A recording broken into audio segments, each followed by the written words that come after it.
안녕하세요. 커피앤톡입니다. 오늘도 와주셔서 감사드리고요. 바로 사연 읽어보겠습니다.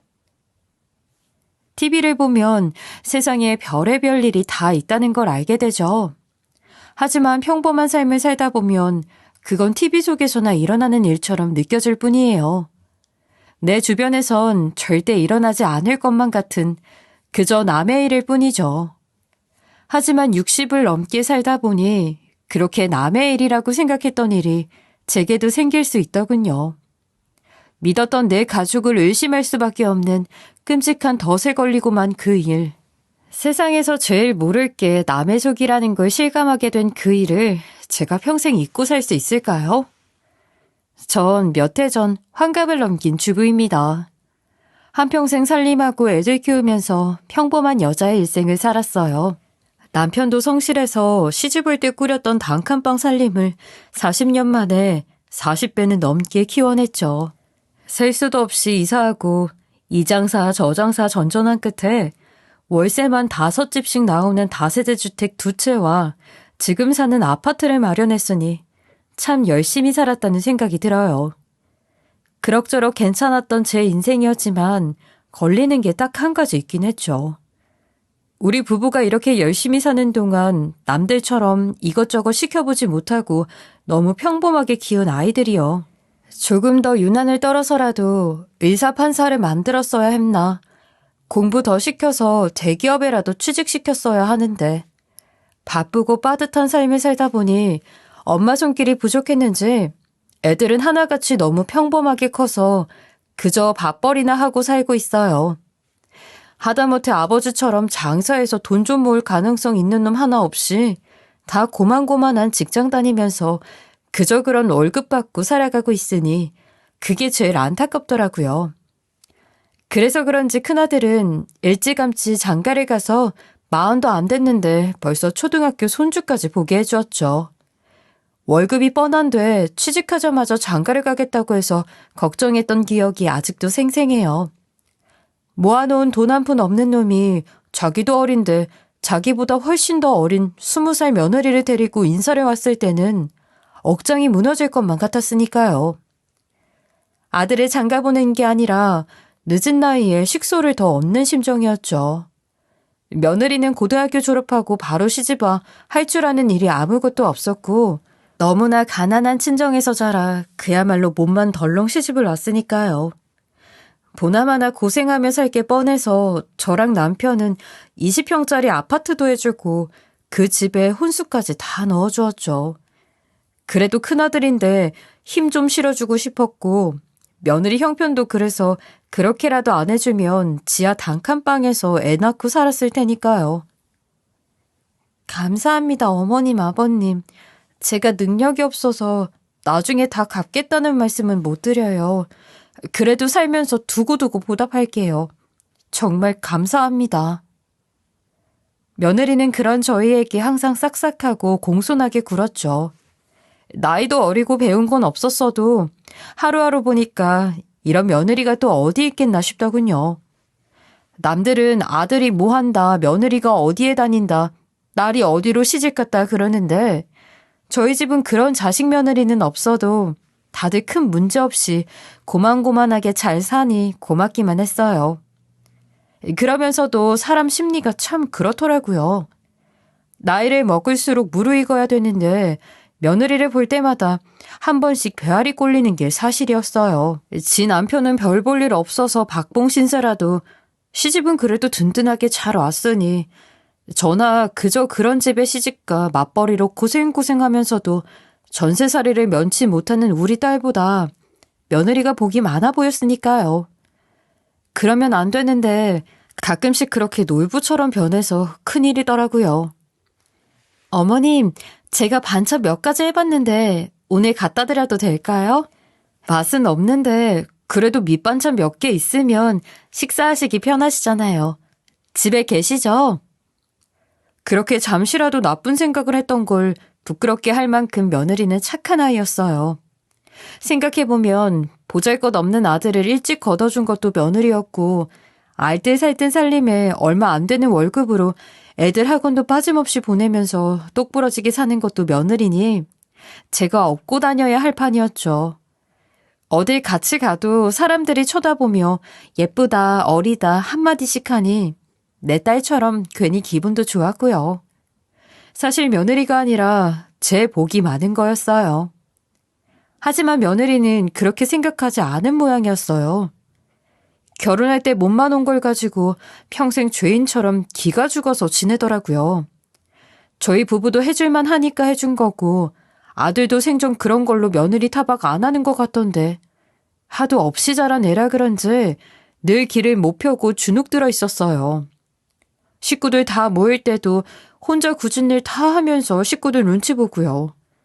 우리가 재벌이나 되면 모를까 너무 그러는 것도 안쓰럽고 보기 싫어서 그러지 말라고 하면 방긋 웃으면서 말하더라고요. 저는 항상 어머님, 아버님께 죄송해요. 제가 시집올 때 해온 것도 없고 어디 직장 다니는 것도 아니고 도움도 하나도 못 되는데 제주제에 따뜻하고 깨끗한 아파트에서 애들 키우며 편하게 사는 건 다 어머님, 아버님 덕분이잖아요. 저 그거 다 알아요. 제가 할 수 있는 게 없어서 죄송하지만 그 마음만은 꼭 변치 않고 살 거예요. 왜 미야? 그러지 말라고 했는데 왜 그래? 나한테 네가 며느리이기 전에 가족이야, 가족. 가족끼리 그런 생각하는 거 아니야. 며느리는 참 착하고 고운 우리 집 보물이었죠. 그런데 어느 날 아들 집에 갔더니 뜻밖의 소식을 전하더라고요. 엄마, 아버지, 애들 엄마 요즘 공인중개사 공부해요. 아버지 상가 관심 많으시잖아요. 모르면 애들 엄마한테 물어보세요. 공부 잘하고 있나 확인도 할 겸. 아니에요. 애들 공부할 때 옆에서 심심해서 그냥 책 보는 거예요. 소설책보다는 살림에 도움이 될 것 같아서요. 그게 다예요. 신경 쓰지 마세요. 그때 이미 공부한 지 꽤 됐다고 하는데 아무래도 살림하면서 공부를 하려다 보니 쉽지도 않고 공부에 재능이 있던 아이도 아니라서 수월하진 않았나 보더라고요. 그 성격에 학원은 비싸다고 안 다닐 거고 집에서 독학으로 하자니 하루아침에 성과가 나긴 힘들었겠죠. 아이고, 잘했다. 뭐든 배우는 건 좋은 거야. 애들 크면 너도 네 일 있으면 좋지. 요즘 부동산이 대세인데 어디 잘 해봐라. 아버지한테 좋은 정보도 많이 드리고. 여보, 합격하면 우리 며느리 선물 줘야겠네. 받고 싶은 거 있으면 말해라. 아버지가 크게 쏘실 테니까. 그때만 해도 집에서 가만히만 있으려고 안 하는 며느리가 기특하기도 하고 어차피 될 일이 있겠나 싶어 기분 좋게 웃어넘겼죠.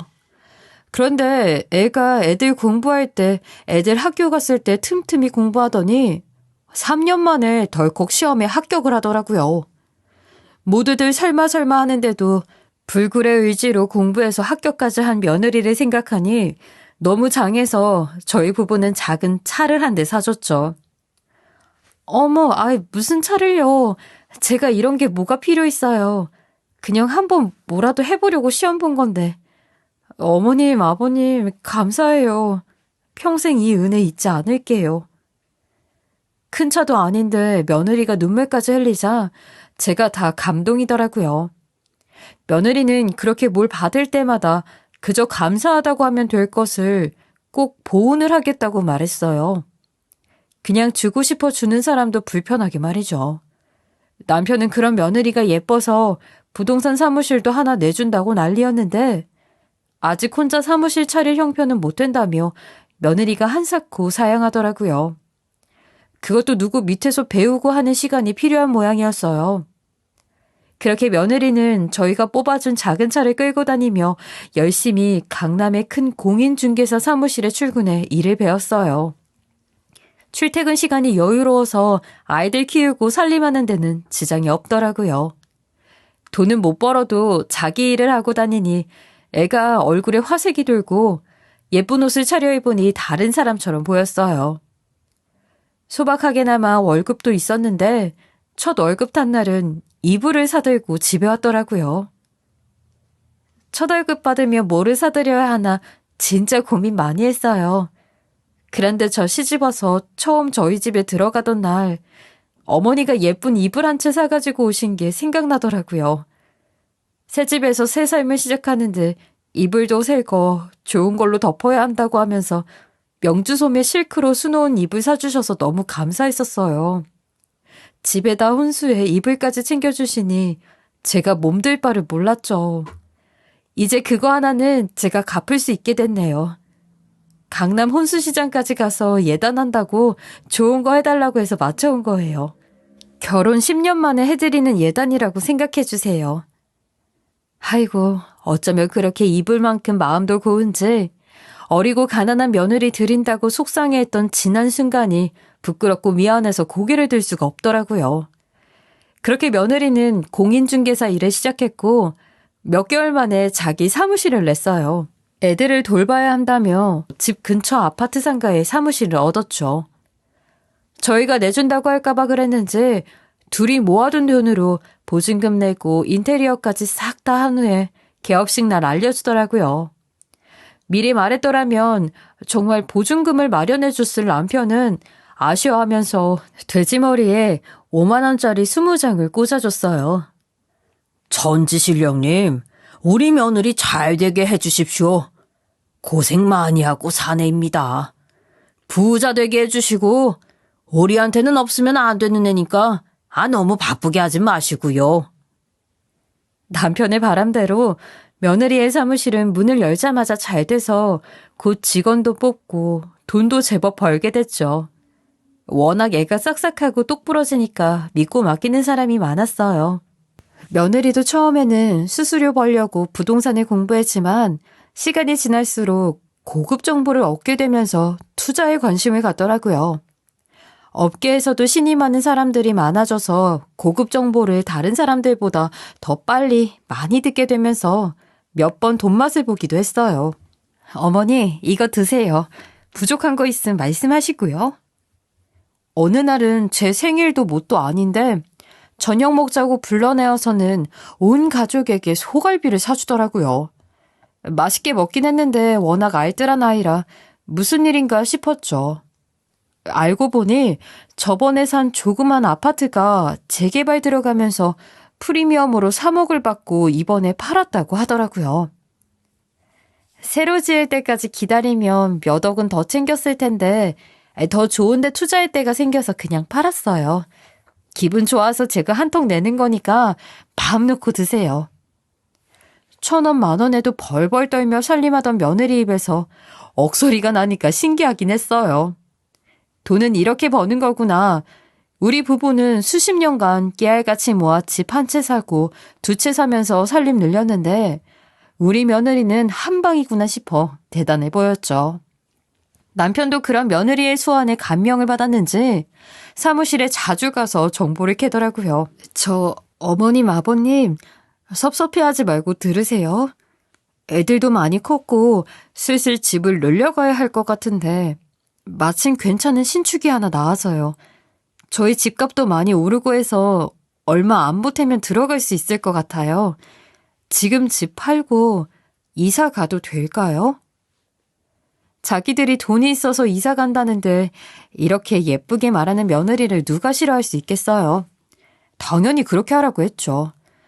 며느리가 말한 데가 지금 사는 동네 옆 동네인데 워낙 학군지로 유명해서 집값도 비싸고 인기 있는 동네였어요. 그래서 분양권 얻기가 쉽지 않았을 텐데 어떻게 생겼나 싶었죠. 결혼하고 벌써 10년이 훌쩍 넘었으니 아파트 값이 꽤 오른 건 알고 있었지만 브랜드 새 아파트로 이사할 정도인가 의아하기도 했고요. 아니, 어머머, 그 아파트에 입주한다고? 거기 우리 딸도 그렇게 들어가고 싶어 했는데 안 됐잖아. 분양가가 너무 높아서. 요즘 애들 말로 영혼까지 끌어다가 어떻게 해보려고 했는데 경쟁률이 너무 높아서 결국 안 됐어. 아이, 근데 거길 들어간다고? 그것도 40평대를? 아이고, 거기 분양가만 8억이야. 들어가자마자 20억까지 오를 거라는 얘기도 있던데. 10년 전에 3억도 안 되는 아파트를 사줬는데 얼마 안 보태서 8억짜리 아파트에 들어간다니 기가 막혔죠. 도대체 며느리가 얼마를 벌고 있는 건지 놀라울 따름이었어요. 아들에게 슬쩍 물어보니 대출도 안 받고 있는 거 다 처분해서 들어간다는데 참 대단하기도 하고 기분이 묘했어요. 우리는 그렇게 오래 걸려서 겨우겨우 해냈던 일을 며느리는 몇 년 만에 뚝딱 해낸다는 게 말이죠. 아이, 이렇게 좋은 집에 내가 뭘 사줘야 할지 몰라서 그냥 아버지가 봉투로 주라시는데 너무 작은 거 아닌가 모르겠다. 새 집으로 이사한 날 가보니 아들 집은 TV에서나 보던 완벽한 신축 고급 아파트였어요. 보니까 10년 전에 제가 사준 혼수도 다 버리고 새 걸로 싹 샀더라고요. 뭘 해줘야 할지, 이젠 뭘 해줘도 며느리 성이나 차일지 걱정이 되면서 저희가 눈치를 보게 됐어요. 살림에 보태쓰라고 몇백 넣은 봉투를 가져갔는데 어찌나 손이 부끄럽고 초라하던지 돈이 이렇게 사람 위치를 바꾸는구나 실감하게 되었죠. 아이, 뭘 이런 걸 괜찮아요. 그냥 넣어두세요. 두 분 맛있는 거 사드세요. 이젠 이런 돈은 돈 같지도 않다는 건가? 결국 봉투를 받지 않은 며느리에게 어딘지 모르게 섭섭했어요. 딸 같던 며느리에게 거리감도 느껴지고요. 아버님, 상가 관심 많으시잖아요. 이번에 괜찮은 데 나왔는데 한번 보실래요? 10억 정도면 넘겨받을 수 있을 것 같던데 되게 아까운 거라 다른 데 넘기기 전에 아버님한테 먼저 보여드리려고요. 한번 사무실 나오세요. 며느리 입에서 10억이라는 말이 아무렇지 않게 나오다니 문득 맨몸으로 시집오던 20살의 며느리 모습이 떠올랐어요.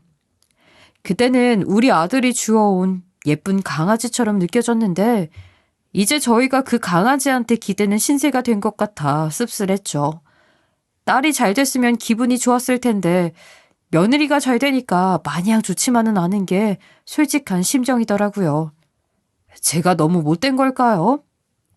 제 마음과는 달리 남편은 그런 며느리가 든든해서 좋았나 봐요. 당장 다음날 며느리랑 상가를 보러 가더라고요. 남편 꿈이 상가 건물주였는데 드디어 기회가 온 것이었죠. 그리고 물건을 보고 오더니 너무 좋다며 며칠을 끙끙 앓았어요.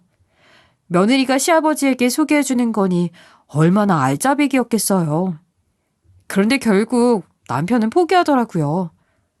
10억이면 가지고 있는 다세대 두 채를 다 팔아야 나오는 돈이고 그럼 그 많은 월세를 포기해야 하는데 담이 적은 노인네들은 그게 쉽지가 않은 거니까요.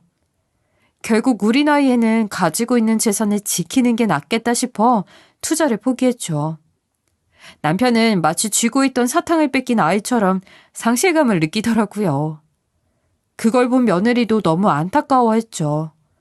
그리고 두어 달 후 아버님, 제가 보낸 거 확인하셨어요? 그때 그 상가 이번 달 월세 나온 거 다 보냈어요. 그건 무조건 아버님 거잖아요. 그래서 저희가 무리해서 샀어요. 이제라도 빚 갚아야죠. 앞으로 거기서 나온 월세는 아버님 통장으로 입금되게 할 거니까 그렇게 아세요.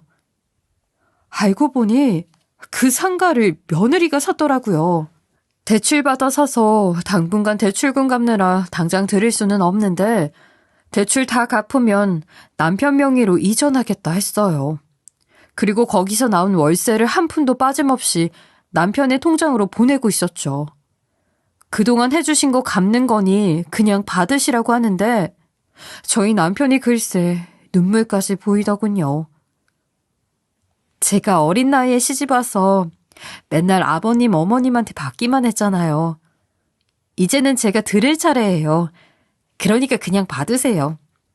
제가 자식이라고 생각하시면 받으실 거잖아요. 며느리도 이렇게 잘 키워주셨으면 자식이에요. 제가 더 잘할게요. 우리 부부가 자식 복은 없어도 며느리 복은 있었는지 결국 남편은 며느리 덕에 꿈에 그리던 상가 건물주가 되었어요. 집에만 있던 며느리가 이렇게 부동산 투자에 재능이 있었다니. 볼 때마다 눈에 띄게 재산을 늘리는 걸 보고 저희 부부는 뒷방 노인네처럼 지켜보며 감탄할 수밖에 없었어요. 가만히 있기가 그래서 가끔씩 사무실 나가서 청소도 해주고 집에 가서 반찬도 해주고 하면서요.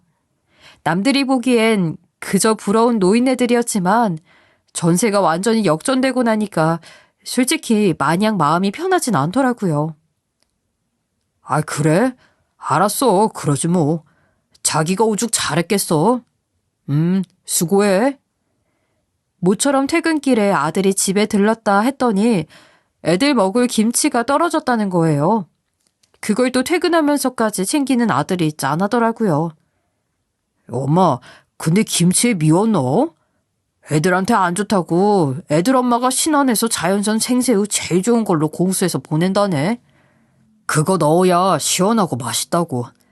비싼 거라고 꼭 그거 쓰시라고 하래. 알았지, 엄마? 부탁해. 참 어이가 없었어요. 이제는 김치 재료까지 고급을 외치는 며느리가 못마땅해지기 시작했죠. 사실 한 번씩 밥 먹으러 갈 때도 저희는 살면서 듣도 보도 못한 최고급 식당만 데리고 다니고 무슨 날도 아닌데 한우 세트를 보내질 않나, 한 박스에 3개 들었는데 돈 10만 원 하는 과일을 보내질 않나, 며느리 씀씀이가 최근 눈에 띄게 커진 게 사실이었거든요. 좋은 집에 살고 돈 많은 고객들 만나야 하니 달라지는 게 당연하겠지만 달라도 너무 달라진 모습이 보기 좋진 않았어요. 애들 학원을 대치동으로 보내야 해서 픽업 기사를 따로 고용했다는 등 고객 접대 때문에 연간 1,000만 원이나 하는 골프 회원권을 끊었다는 등 점점 도가 지나치더라고요. 이번에 애들 때문에 애들 엄마 차 바꿨어요. 학원 픽업할 때 창피하다고 애들이 그랬나 봐. 다른 엄마들은 다 외제차 타는데 엄마는 소형차라고. 먼저 타던 차는 아까워서 그냥 주차장에 뒀더라고. 그 차는 절대 못 판다고.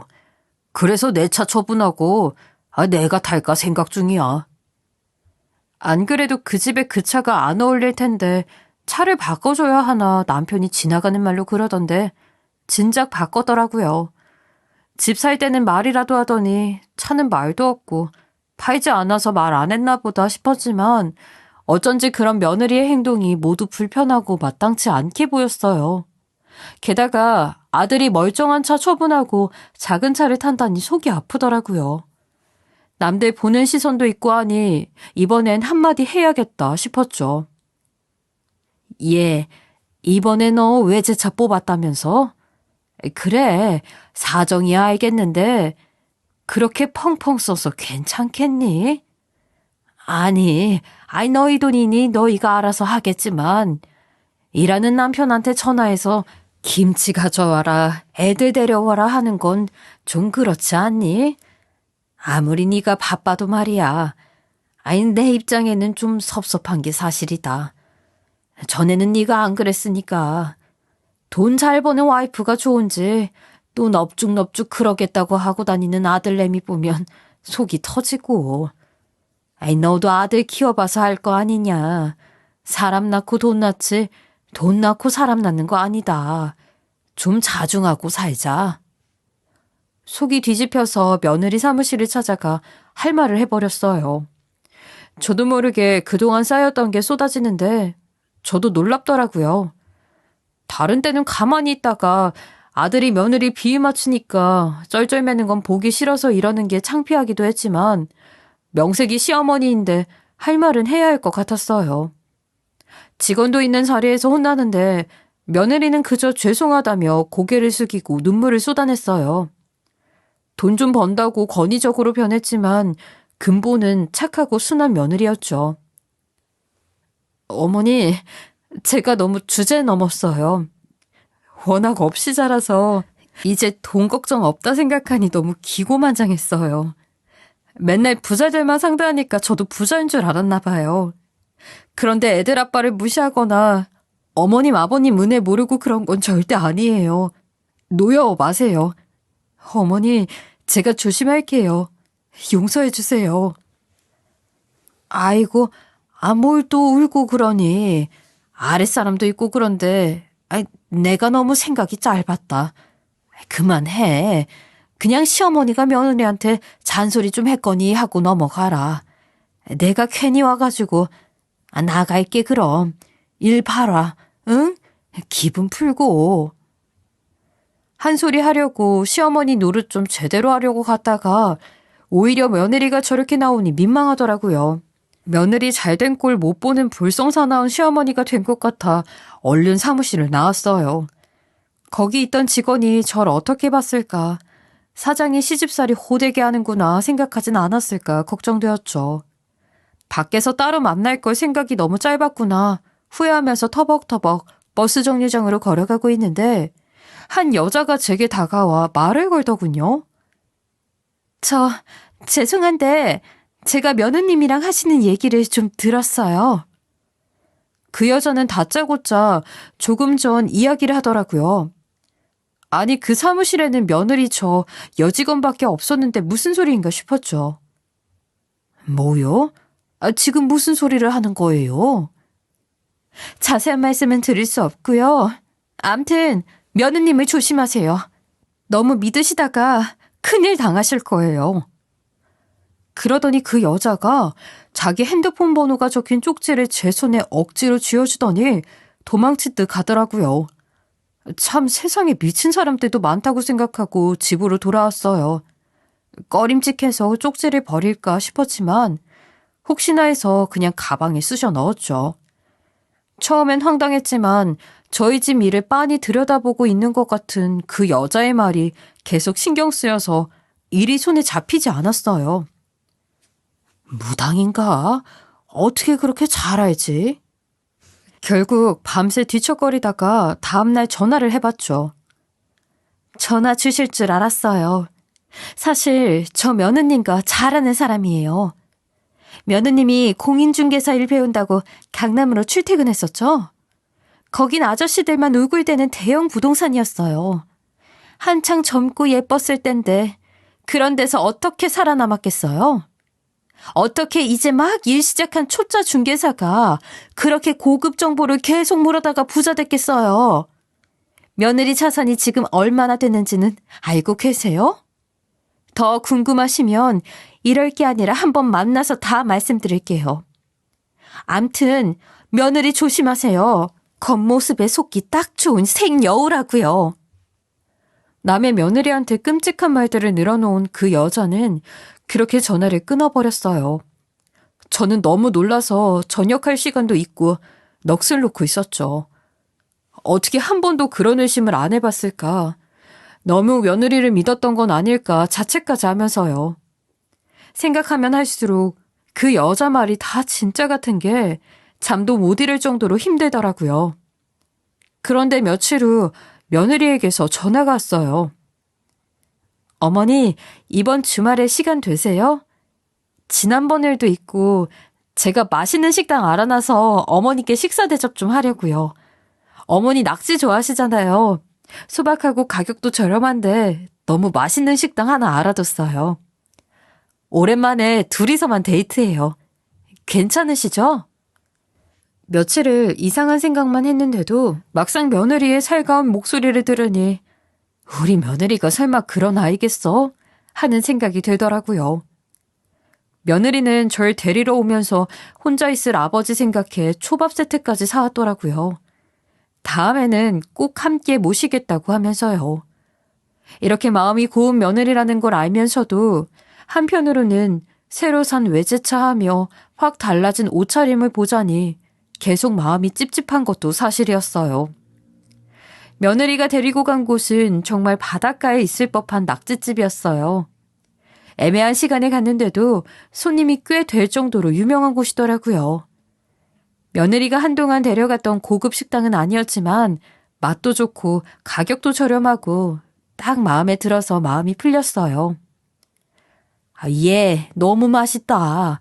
어떻게 이런 데를 알아놨니? 이렇게 싸고 좋은 걸 알아보는 것도 안목이다. 나도 그런 데 생각해보고 너 한번 사줘야겠다. 아이고 배가 불러서 걸을 수나 있을지 모르겠네. 며느리는 내 마음이 풀린 것 같자 마음이 편해졌는지 그제야 허겁지겁 밥을 먹더라고요. 며칠 동안 밥도 제대로 못 먹고 마음고생했을 며느리를 생각하니 너무 미안했어요. 괜한 짓을 했구나 싶었죠. 그때 전화가 왔고 며느리는 고객 전화라며 나가서 받고 오겠다고 하더라고요. 그러라고 하고 남은 음식에서 낙지만 골라 며느리 밥그릇 위에 놓아주고 있었어요. 그런데 그때 제 전화도 울리더라고요. 며칠 전 이상한 소리를 했던 바로 그 미친 여자였어요. 지금 며느리 나갔죠? 지금 빨리 화장실 가서 먹은 거 다 개워내세요. 빨리요. 그거 상한 낙지랑 다 썩은 양념으로 볶은 거예요. 며느리가 일부러 주인 아줌마한테 돈 주고 시킨 거라고요. 제 말 믿으세요. 응급실 실려가고 싶지 않으시면 빨리요. 마치 CCTV로 감시라도 하듯 저와 며느리를 지켜보고 있는 그 여자의 이야기를 들으니 저도 모르게 화장실로 달려가 손가락을 입에 넣고 토를 하고 있더라고요. 지난번에 잔소리를 한 걸 가지고 며느리가 설마 복수를 하려고 그런 건가 싶어 소름이 끼치도록 무서워지기 시작했어요. 아무리 미친 여자의 말이라고 해도 앞뒤 정황이 너무 잘 맞는 게 그냥 웃어넘기긴 어려웠죠. 화장실에서 나가자 며느리는 통화를 마치고 들어와 있었어요. 저는 갑자기 속이 안 좋다며 급하게 집으로 가자고 했죠. 며느리가 계산하면서 식당 주인이랑 이런 이야기 저런 이야기를 하는 걸 보니 꽤 단골인 모양이더라고요. 충분히 사주할 수 있겠다 싶었었어요. 며느님이 젊고 능력도 있고 너무 좋으시겠어요. 참 복 받으셨네. 아이 부러워라. 오지랖 넘치게 누구더러 복이 많네 어쩌네 하는지 식당 주인 옆편에까지 미워 보이더라고요. 억지로 웃어 보이고 빨리 식당을 빠져나왔죠. 저에게 전화번호를 준 그 여자가 아무래도 며느리와 무슨 사연이 있는 것 같아 다음날 약속을 하고 만나보기로 했어요. 이대로 넘기기엔 너무 이상한 행동을 하는 여자라 만나서 해결을 해야겠다고 생각했죠. 며느리를 조심하세요. 그게 제가 해드릴 수 있는 최선의 조언이에요. 하루라도 빨리 아들이랑 이혼시키고 애들도 다 데려와야 돼요. 변호사 제대로 선임해서 집도 절도 없이 몸만 나가게 하세요. 시집 올 때 맨몸으로 온 것처럼 그대로요. 아니, 우리 며느리가 시집 올 때 어땠는지까지 알고 있고 대체 당신 누구예요? 누군데 자꾸 나한테 이러는 거예요? 사기꾼 아니에요? 사기꾼이요? 아, 진짜 사기꾼은 며느님이에요. 그 여자가 어떤 여자인지 실체를 아직도 모르시겠어요? 이렇게 그냥 두면 온 집안을 쑥대밭으로 만들고 폐가망신시킬 여자예요. 며느님이요. 제 말 믿으세요. 저도 다 당해봐서 하는 이야기니까. 당해요? 뭘요? 뭘 당했다는 거예요? 그 여자 때문에 저희 집이, 제 인생이 망했다고요. 이혼하고 저 지금 애들 얼굴도 못 보고 단칸방에서 살아요. 저랑 똑같이 당해야 돼요, 그 여자는. 결국 자기가 며느리한테 당해서 복수를 하고 있다는 고백을 한 셈이었어요. 확실한 증거도 없이 이 여자 말만 믿을 수는 없어서 저는 증거를 요구했죠. 알았어요. 알겠으니까 그만 흥분하고.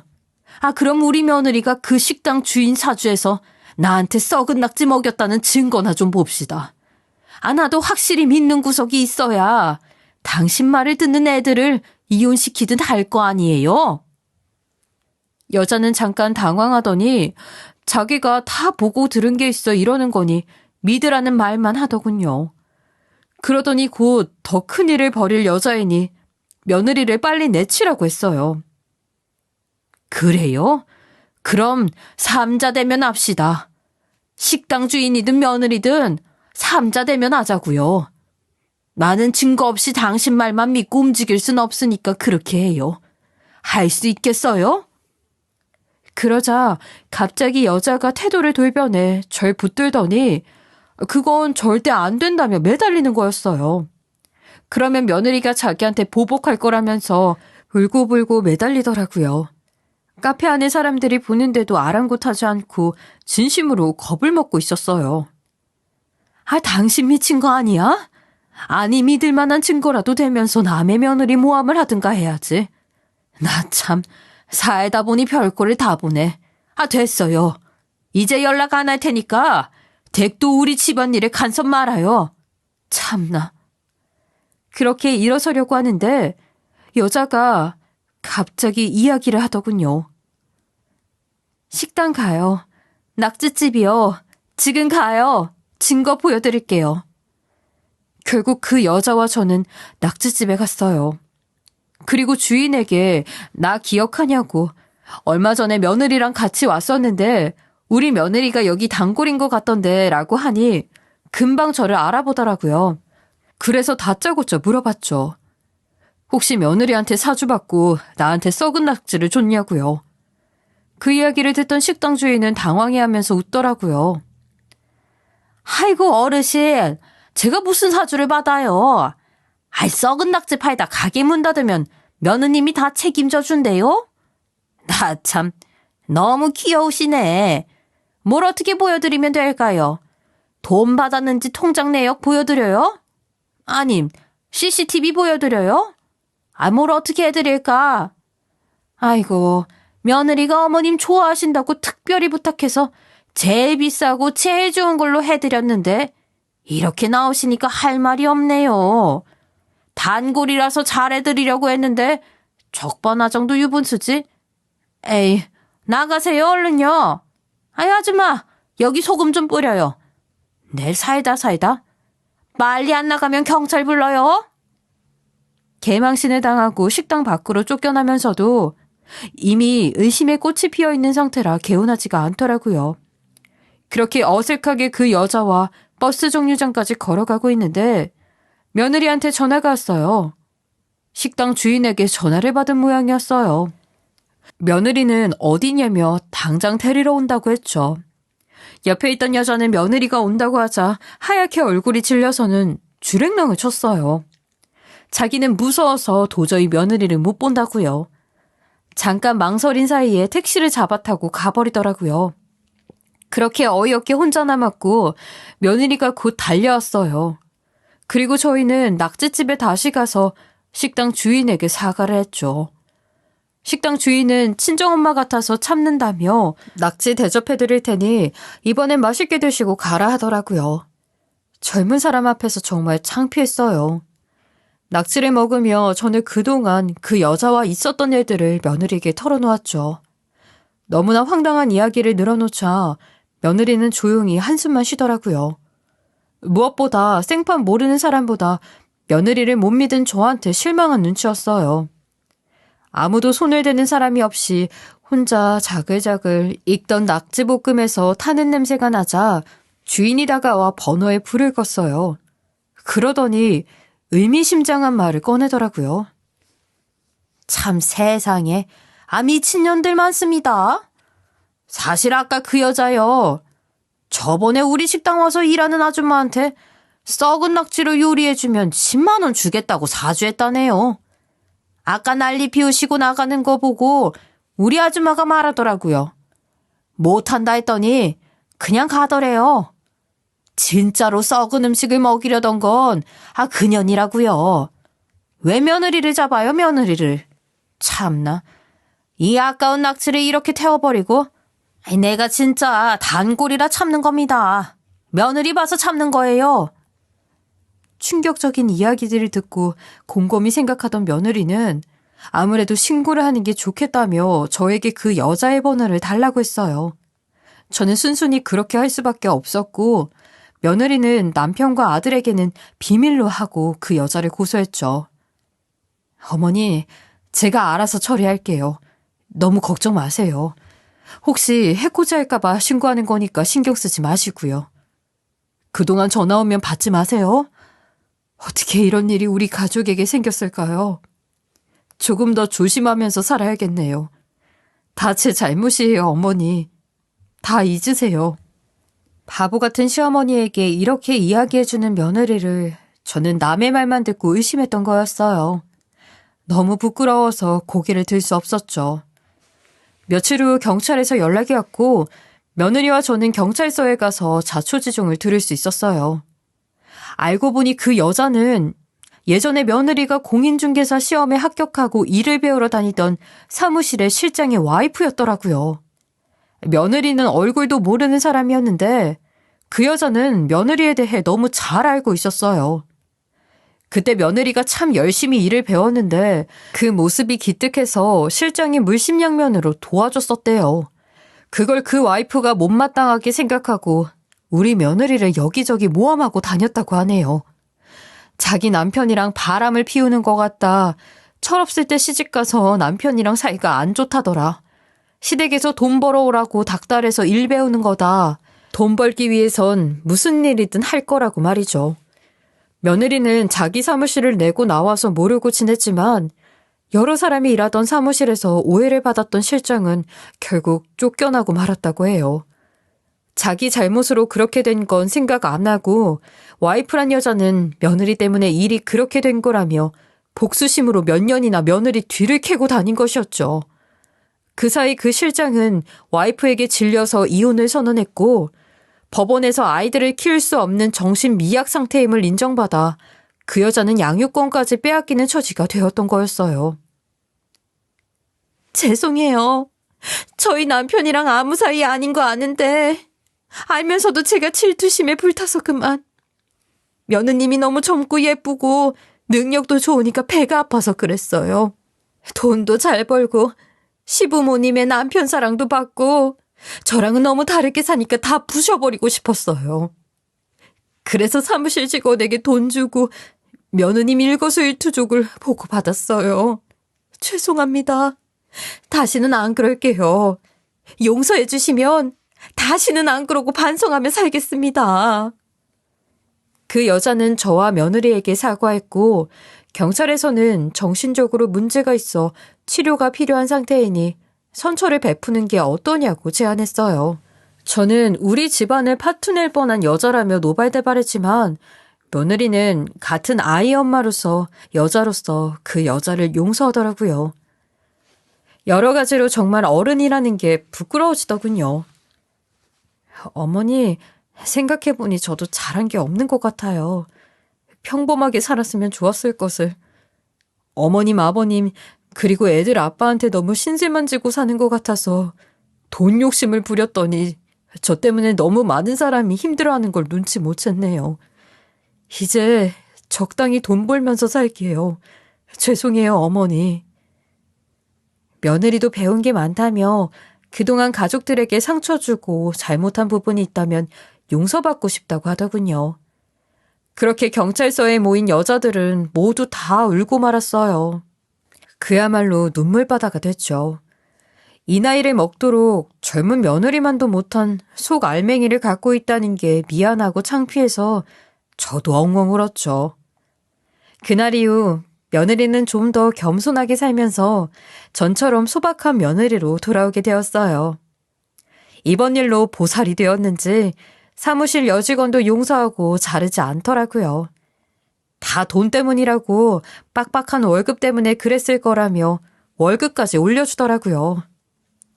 이런 일을 겪고 나니 60년을 넘게 살았어도 어른이 된다는 게 참 어렵다는 생각이 들더라고요. 주변의 소중한 사람을 무조건 믿는 거, 그게 어른이 되는 길인데 그걸 몰라 별 황당한 일을 다 겪고 말았어요. 여러분은 저 같은 실수 없으시고 현명하게 나이를 드셨으면 좋겠습니다. 저의 긴 사연 들어주셔서 감사합니다. 지금까지 커피앤톡이었습니다. 오늘도 끝까지 함께 해주셔서 감사하고요. 다음 영상으로 또 찾아뵙겠습니다.